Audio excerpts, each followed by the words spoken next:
So I started playing cricket when I was 6 or 7. God, I remember getting my first cricket equipment, and I think it was for Christmas or my birthday. Yeah, mad. I got home from school and I remember just like all laid up on my bed, and oh man, I was so excited. It was all brand new GM hit for 6. I remember it so clearly. Anyway, yeah, so started at a really young age. Never played any age group, what they call provincial cricket, or what you would call here county cricket. So no age group stuff. I was very kind of small, very technical player. Never kind of wowed anyone until I was about 18, 19, when I got a bit stronger. But yeah, like I said, never made any of those sides, so I kind of had to go the long route round.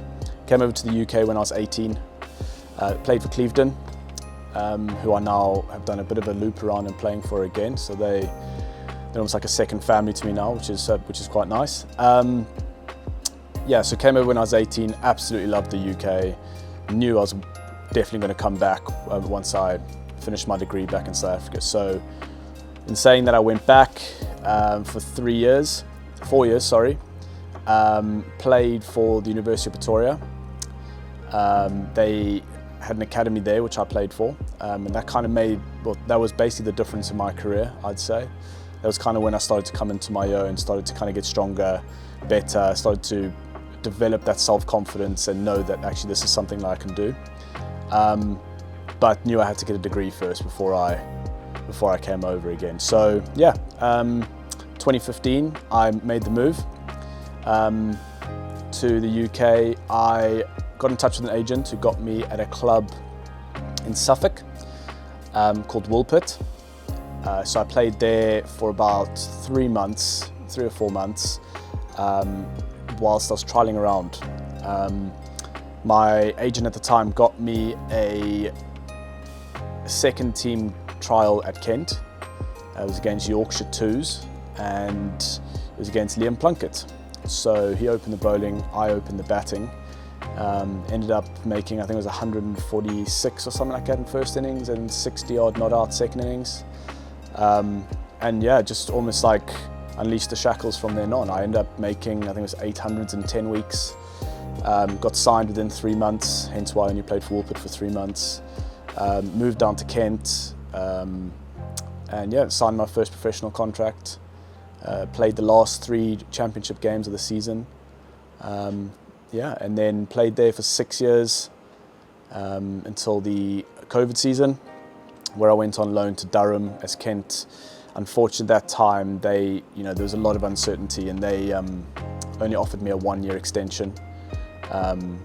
Which, in all fairness, I look back now and it's, even that's a tough gig when no one knew what was happening in the cricketing world at that time. So yeah, but Durham came through with a 3-year contract, which at the time I thought was the right move for my family. So yeah, moved to Durham for 3 years.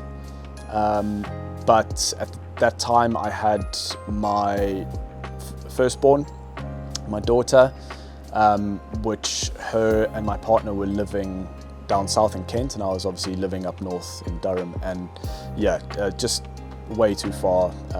Really missed home, missed them. I was traveling back down, every week, every second week, so I was doing, 6-hour trips back home, and 6 hours back within a weekend, and it was just really taxing on my body at that time. So did really well for Durham, loved Durham, it was a great place to play, great people, and yeah, I ended up just having a chat with them and basically explaining my situation. I wanted to be back down south, so put my name on the list to move. They were very understanding, very accommodating.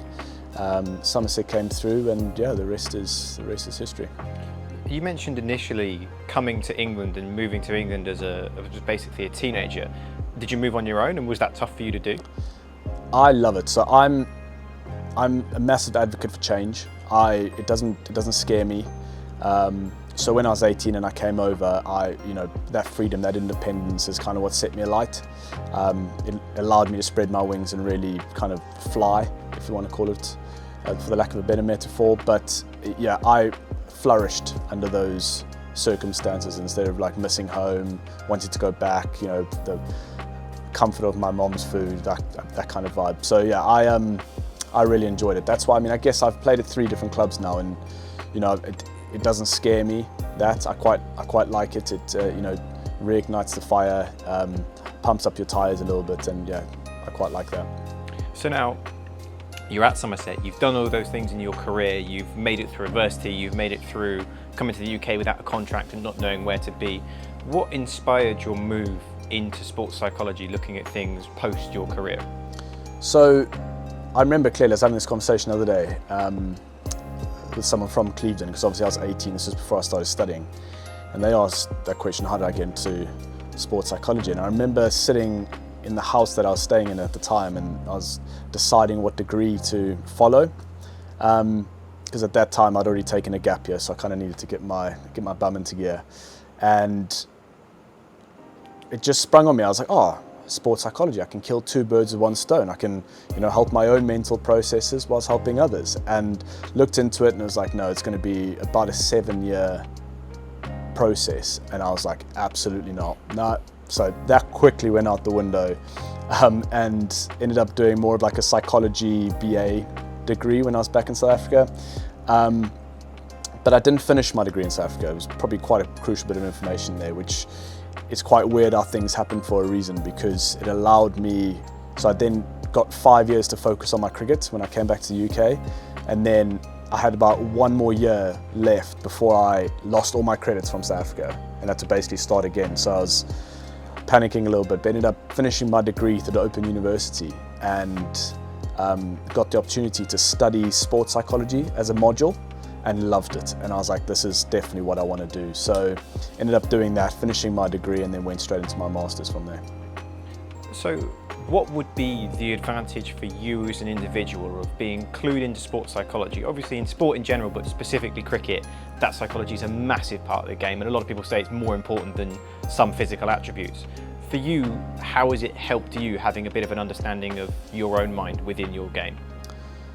So it's really kind of taken off the last year, 2 years. So now being on the, it's now KC's CPAR, which is the Sport and Exercise Psychology Accreditation route, has really kind of started that process. I've never really known a lot about psychology. Obviously I've worked with psychologists before, but now kind of learning the intricate detail of it has been like inspirational to me.